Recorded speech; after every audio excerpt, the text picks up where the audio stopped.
you hear that, that's the SP4449, the Southern Pacific steam engine. And anyhow, I'm here at the Riverview Cemetery, Portland, Oregon. You can see the one of the original homes there, built in, I believe, 1913. Cemetery established around 1882. And it's here, Portland, Oregon, right next to the Willamette River. And Highway 99 is on the other side there. And then you have on this side another old road that was an original like stagecoach road. And now the road's called Macadam, which is like tarmac. It's the name of the guy who invented what we call tarmac, Macadam. Alright guys, here's what it's like driving up into the cemetery here. Like I said, old pioneer cemetery, heavily forested. A lot of ivy in here growing now, which is too bad, but it's completely taken it over. Finding a very famous man up here, an American legend. Alright guys, I finally got up here, traveled through this cemetery. It's just amazing, it's huge. Just see, it just goes on for a long ways. And now I found Virgil Earp's grave here. It's really small compared to the other ones here. I'm really surprised. As you know, he did join the Union Army. And on his gravestone here, he died in 1905. It does say, "In loving memory of my husband."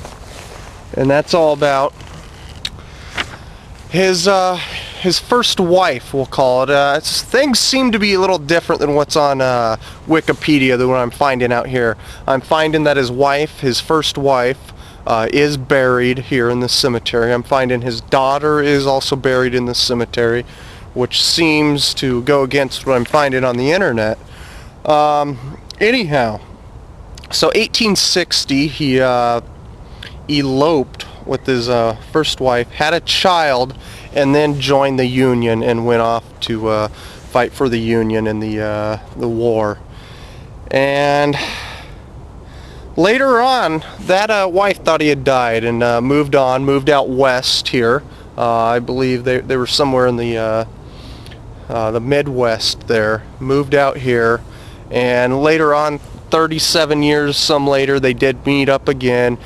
He ended up dying in a different place than Oregon here, and his daughter had brought him up here to Portland, Oregon, and that's where he rests here.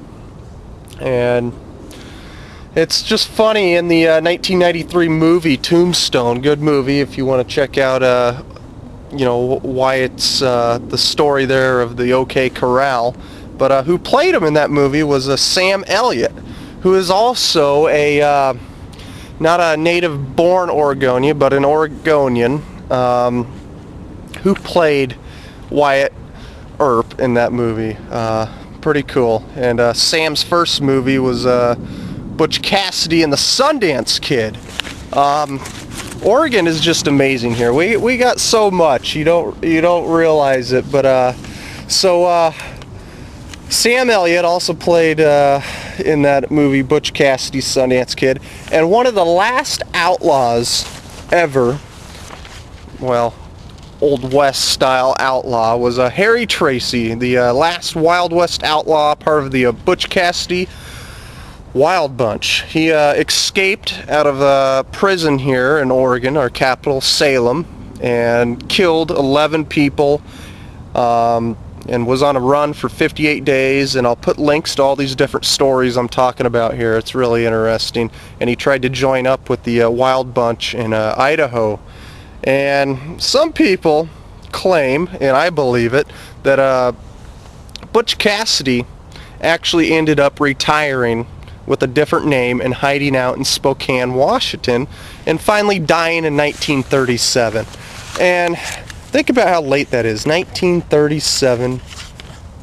You know, I have relatives, family, that I know to this day that could have ran with people like that. It just, we also had here in Oregon the last ever Wild West style train robbery in 1923. I'm down in Southern Oregon on the Southern Pacific. I'll put links to this too. And even one of those robbers later on became a janitor at the University of Oregon and finally died in 1984.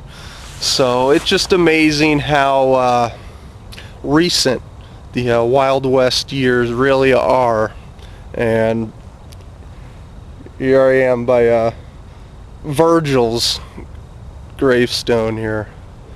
I'm going to show you a little bit more of this cemetery. There's a lot more people buried in this cemetery that are famous, powerful people. It is the place to be buried up here in Portland for the rich and famous and all that. Our first, I call him president, some call him the first governor of the Oregon country. I call him president because it was an independent country. And later on I'll put more on my the Oregon channel, my other channel. I'll try to put links to that too. But I'll give you a look at these gravestones in here. Okay guys, here's just an example of these headstones here. Here's one of Harvey Scott, who was I believe an editor for the Oregonian back in the critical years, right after the Civil War and all. We have a Weinhard, the brewman, beer man. Over there's a baker, who I imagine is related to our the Senator Baker that Lincoln had named his son even after.